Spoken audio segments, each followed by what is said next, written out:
नमस्कार, मी डॉक्टर मनोज खोळंबे. आज आपण बोलूया काही सरकारी आरोग्य योजनांवर. आपण हॉस्पिटलला ऍडमिट होतो. ऍडमिट झाल्यानंतर पहिला प्रश्न, बिल कसं भरायचं? आपलं इन्शुरन्स तर काढलेला नसतो. माझी एक विनंती आहे, इन्शुरन्स काढून घ्या. ठीक आहे, नाही काढता येते, काही फायनान्शियल प्रॉब्लेम आहेत, सरकारने खूप साऱ्या योजना बनवलेल्या आहेत, पण काही डॉक्युमेंट गरजेचे आहेत. ते डॉक्युमेंट लक्षात ठेवा.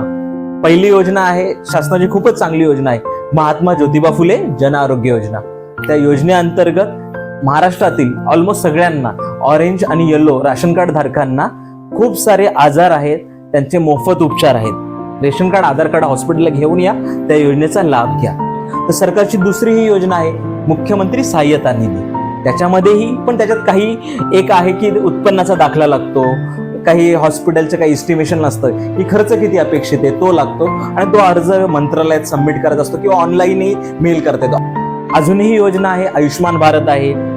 राज्य शासनाच्या ह्या योजना आहेत, यांचा आपण लाभ घेतला पाहिजे. किंवा आपण ज्या हॉस्पिटलला जातो तिथल्या MSW ला किंवा तिथल्या रिसेप्शनला किंवा तिथल्या ऍडमिनला नक्कीच भेटा, ह्या योजनांची माहिती घ्या आणि त्याचा लाभ घ्या. हे आपल्यासाठीच आहेत, सरकारने आपल्यासाठीच केलंय. तुम्ही विचारलं नाही, बोललं नाही तर कोण सांगणार नाही. ओके, नमस्कार.